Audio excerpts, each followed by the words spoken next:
God morgen! I dag så er jeg i Argentière, en fin plass utenfor Chamonix. Jeg er faktisk ikke alene. Jeg er her med en fortapt nordlending. Men vi skal selvsagt ikke gå rundt i Argentière. Vi er to nordmenn. Så vi skal oppover i fjellet.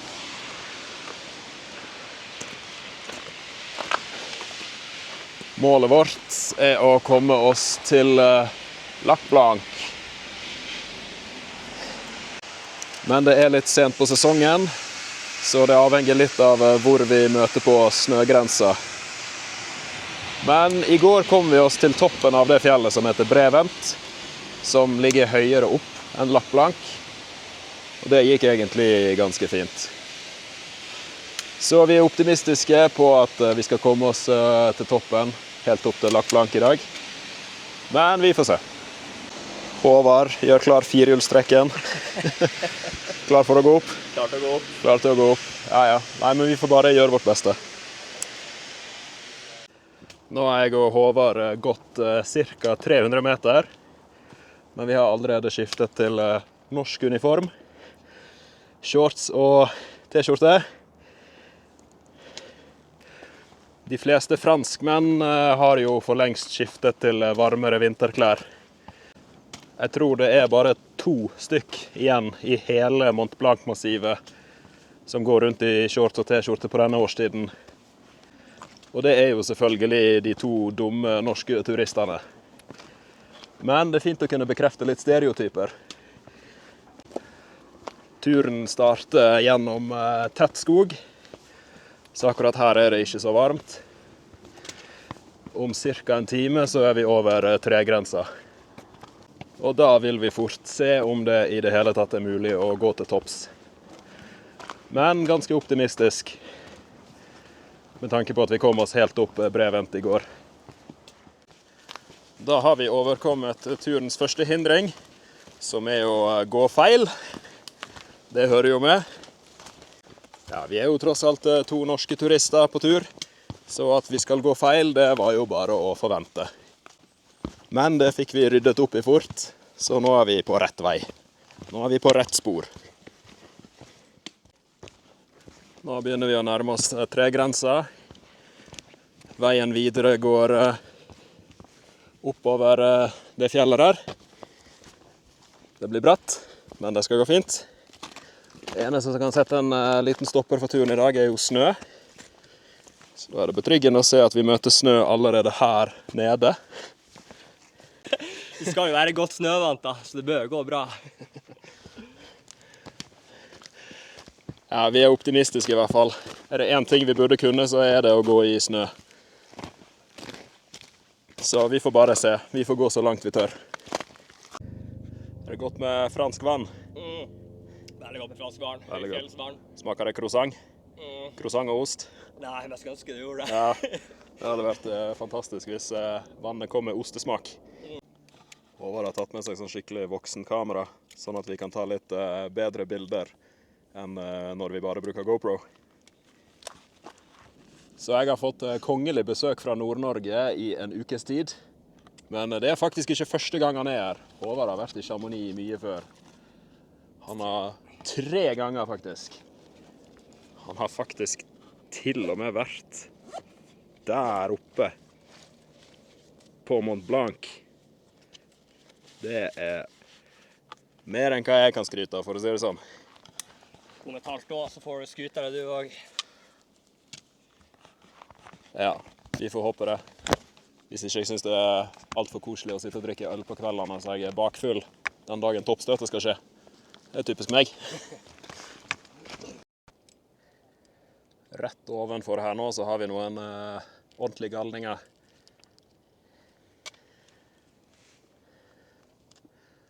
Det der er de galneste av de galne her i Chamonix. Folk som driver og klatrer. Satan så høyt oppe de er, noen av de.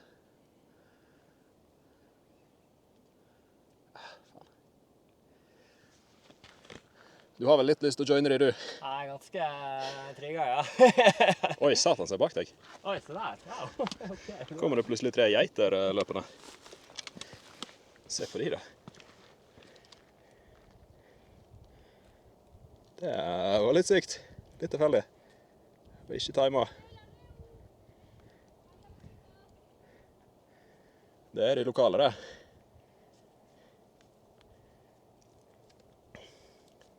I går så vi en sånn Ibex ganske nært innpå. Det var helt sykt hvor nærme vi kom, faktisk.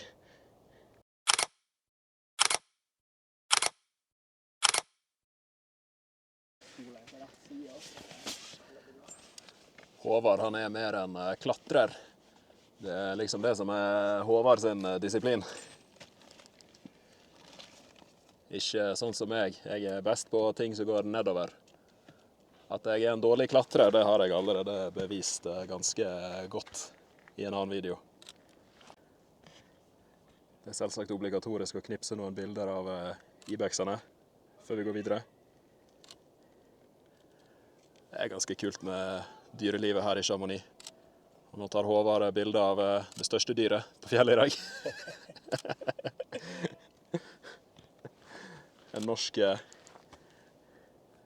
En norsk apekatt. Kosa oss på tur. Ut på tur, aldri sur. Nå pakker vi sammen stavene, fordi neste etappe, den går rett opp der.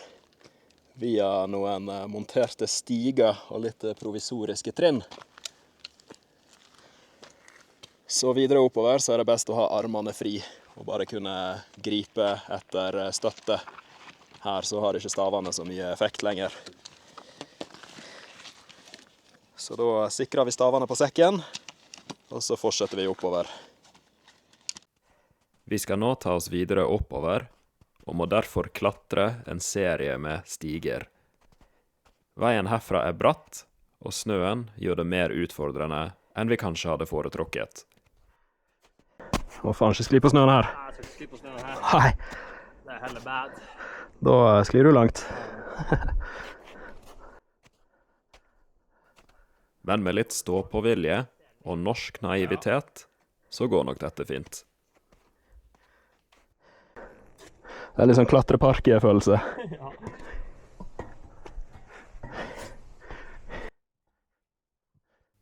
Det er heldigvis ikke så bratt i virkeligheten, som det kan fremstå på video. I virkeligheten var det helt ok å klatre opp stigene. Oi! Mistet nesten solbrillene mine. Her må ikke du finne på å gjøre.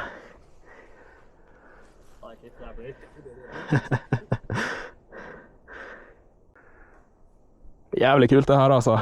Ja. Hva betyr via ferrata? Det betyr jernvei. Stemmer det. På hvilket språk? Italiensk. Italiensk, ja. Jeg vet ikke om jeg har sagt det, men jeg og Håvard er veldig internasjonale. Vi kan ord på opp til mange språk.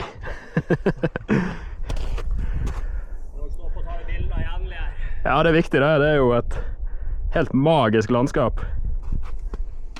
Jeg skal ha den kameraklippen nå, vet du. Det er opp på kamera. Ja.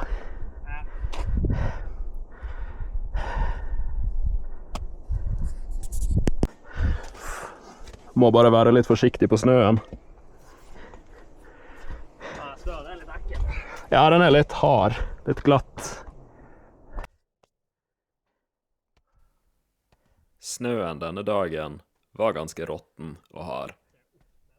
Men med små, forsiktige steg kommer vi oss trygt oppover likevel. Ikke for å skryte, men jeg og Håvard har tross alt gått på Ulriken i Bergen et par ganger. Så Alpene, det er null problem for oss to. Wow!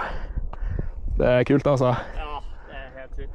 Jeg har ikke hatt sola imot, så han skal få gode bilder. Ja, men vi kan bare chille her til i kveld. Ja. Det går bra, det. Da blir det sånn kald først. Vi har en baguette i sekken. Vi har ost, vi har pølse. Vi klarer oss da. Vi klarer oss da. Jeg gleder meg til ost og pølse på toppen. Åh, jeg har drømt om ost og pølse i natt.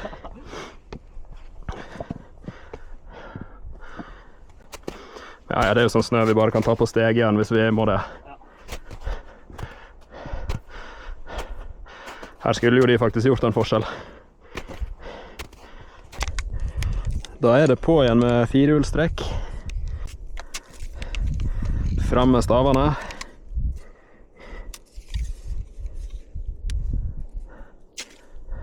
Og en munnvann.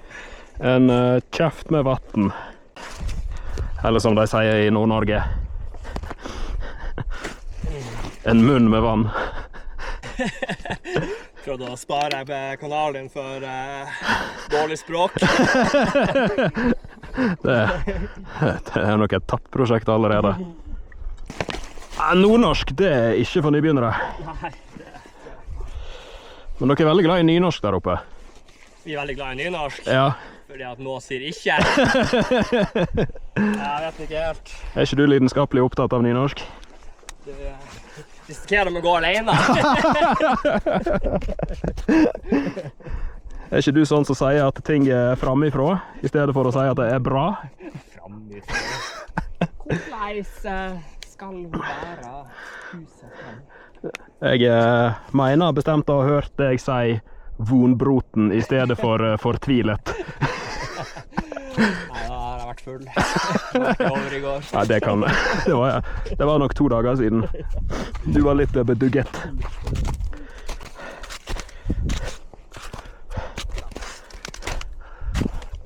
Hva du sa? Da spytta jeg på meg selv. Etterfulgt at det var ikke så hot. Notert. Jeg skal skrive det ned. Jeg skal si, man kan ikke kjøpe denne opplevelsen, men man får gjort det med noen tursko og flybillett. En flybillett og et par gode tursko, så kan man kjøpe opplevelsen. Håvard, han fikk en fransk leksjon i sted. Han har gått og sagt bonsoir til alle franskmennene vi har møtt. Da måtte jeg fortelle at bonsoir, det er etter klokken 6. Før det så er det bonjour. Men etter klokka 6 noen plass. I tillegg så ruller det bare på tunga. Bonjour er så vanskelig å si. Hva sa du? Jeg sa bonjour er så vanskelig å si. Bonjour. Ja, det bare ruller. Bonjour. Bonjour. Bonjour. Bonjour. Bonjour. Bonjour. Her. Bonjour. Der ser jeg bonsoir. Ja. No problem. Bonjour. No problem. Hva er det med bonjour du ikke forstår?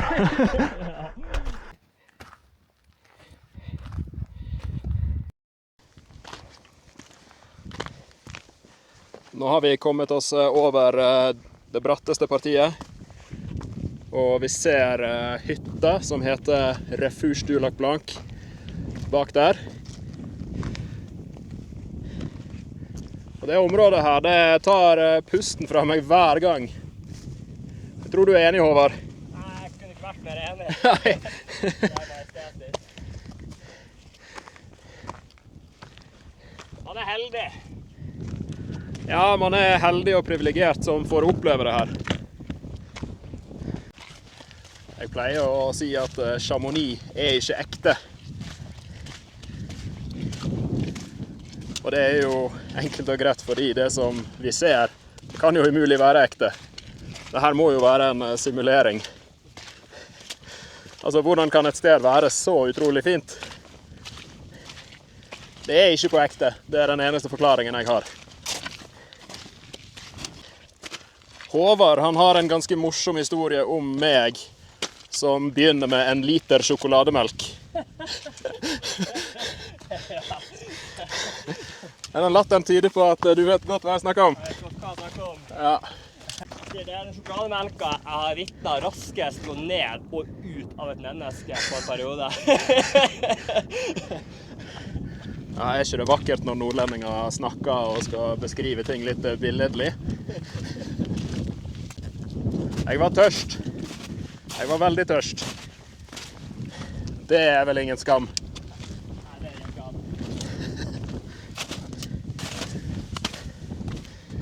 Refusj, ulagt plank. Nærmer seg for hvert skritt. Nå er det jo egentlig bare en kosetur. Det minner om norsk påske det her, faktisk.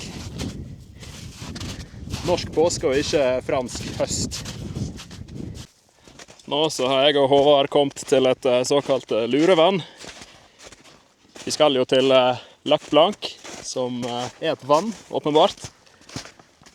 Det er mulig å misforstå og tro at det her er Lac Blanc, men det er bare et lurevann. I Norge så har vi det konseptet som heter luretopp. Det vil si at du tror du ser fjelltoppen, så kommer du opp og så ser du at det er en ny fjelltopp rett bak. Og sånn kan det gå i en 3, 4, 5 omganger før du faktisk kommer til den ekte toppen. Du må forsere et par luretopper i forkant. Luretopper, det kan Håvard en ting og to om. Blitt lurt mange ganger før. Yes. Blitt lurt av de luringene før. Kommer til å bli lurt igjen. Kommer til å bli lurt igjen. Men det lurevannet her, nei, det går ikke vi på. Vi er litt smartere enn det. Håvard er nå på vei opp på den steinen der. Han ba meg stå helt i ro her, som en eller annen form for fotomodell. Han skal nå ta ut det proffe kameraet sitt og prøve å ta et bilde. Så får vi se om det er godt nok. Håvard er faktisk en ganske dreven fotograf. Og det er ganske kult med folk som kan ta ordentlige bilder. Så jeg får bare stå her og se så fin ut som jeg klarer. Da fikk vi besøk av en fugl, ja. Så skal jeg prøve å ta samme bilde av Håvard etterpå, dersom det blir bra.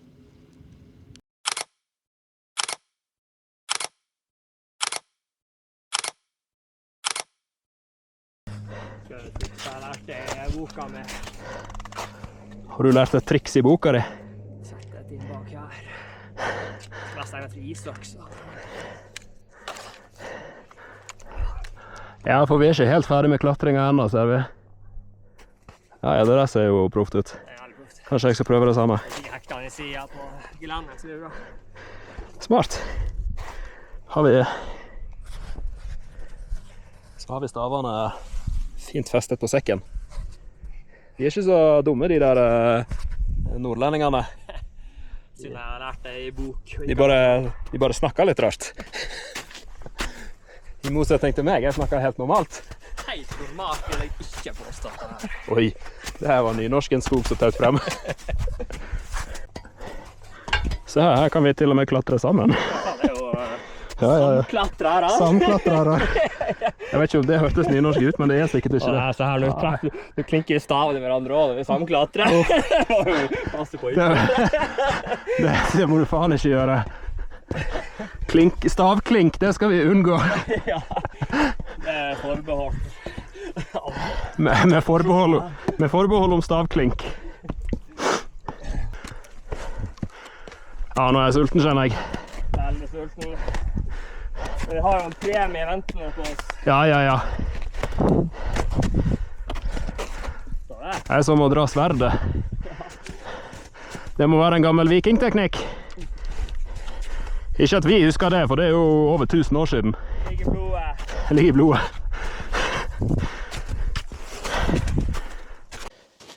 Nå har vi havnet i skyggepartiet på de siste 100 meterne.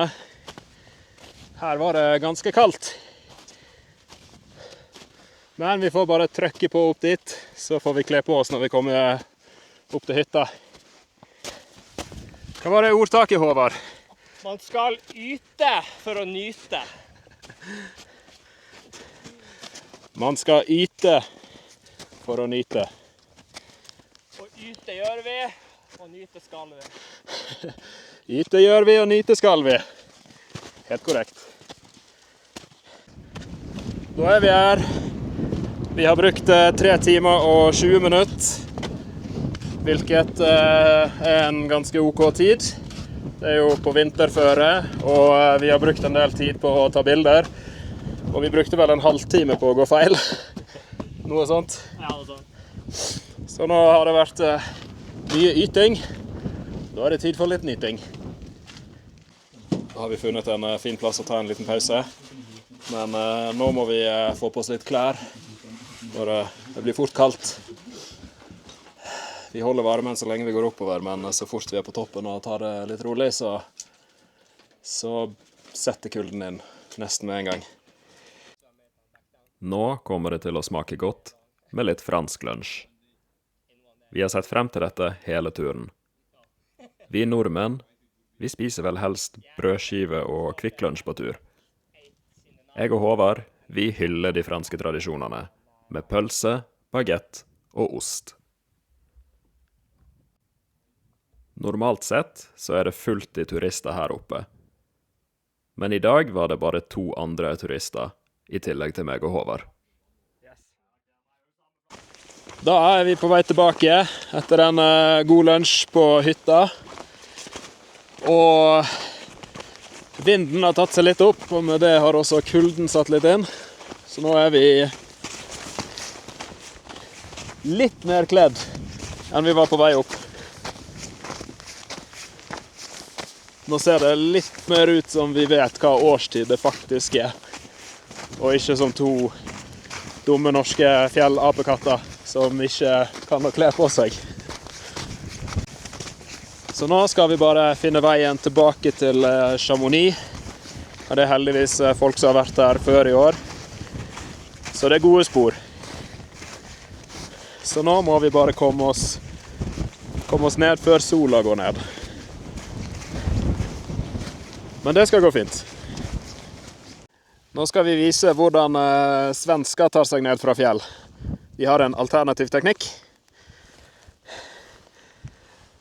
Er man svensk i fjell og vil nedover, så er det bare å sette seg på rumpestumpen.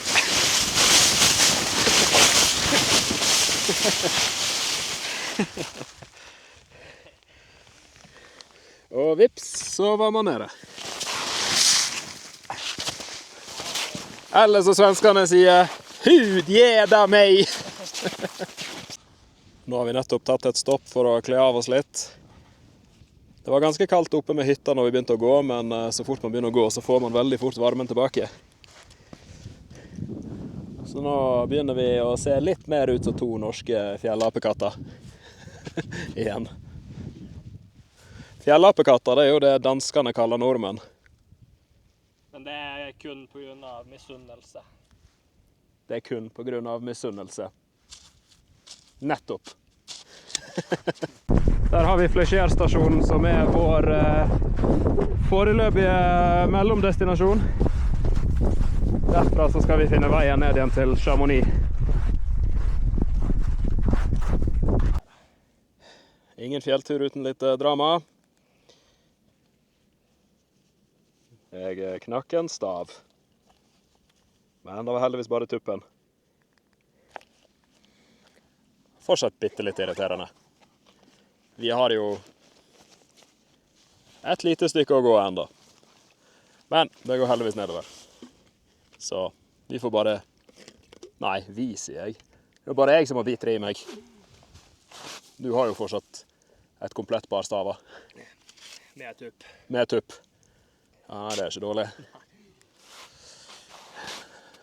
Jeg får bare bite i meg at jeg har 1,5 stav. Det får gå. Nå har vi funnet veien som skal ta oss den siste biten tilbake til Chamonix. Basically, jeg kan ikke bruke det ordet. Nei. Grunnleggende. Grunnleggende. Det skal jo være en norsk kanal der. Nei. Kort forklart så følger vi bare skitraseen ned. Det er vel egentlig ikke lov, men nå har ikke skiresorten åpnet enda heller, så da skal det gå greit. Og i kveld er det taco til middag, for det er tross alt torsdag, ikke fredag. Egentlig spiser vi taco på fredager, men vi gjør et lite unntak i dag. I dag er det taco-torsdag. Ja, det er stor fare for at det blir taco-fredag også. Det er ikke mulig. Jeg er en enkel sjel. Jeg kan spise taco 2 dager på rad. Det går fint. Vi har jo spist burger 2 dager på rad allerede. Kan ikke bli kresen på det. Nei, vi har et greit kosthold, da. Vi får kaloriene vi trenger i hvert fall. Det er nå bare greit.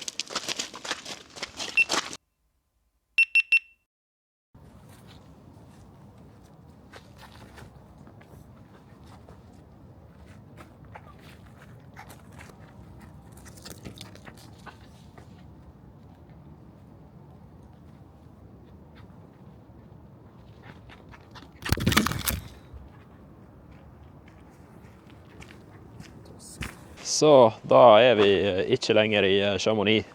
Nå er vi tilbake på Voss. Jeg gikk tom for strøm på kameraet. Det er andre gang det skjer, at jeg går tom for strøm på kameraet før jeg har rukket å fullføre dagens video. Sånn er det.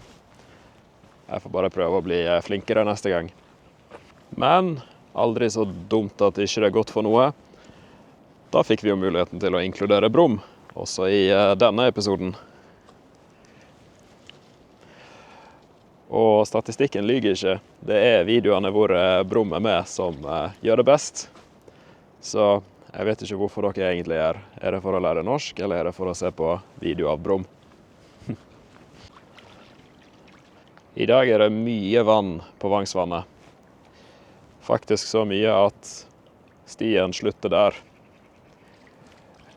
Egentlig så går det en strand ganske langt ut der.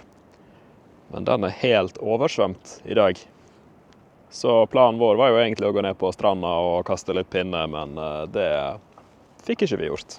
For stranda er borte. Uansett, det er på tide å runde av dagens video. Jeg håper dere synes det var interessant å få høre litt nordnorsk dialekt. Norge er jo et språk som består av mange forskjellige dialekter, så det å forstå de forskjellige dialektene, det er ganske essensielt for å kunne bruke språket i det daglige. Nesten uansett hvor i landet du er, så vil du møte folk som snakker mange forskjellige dialekter.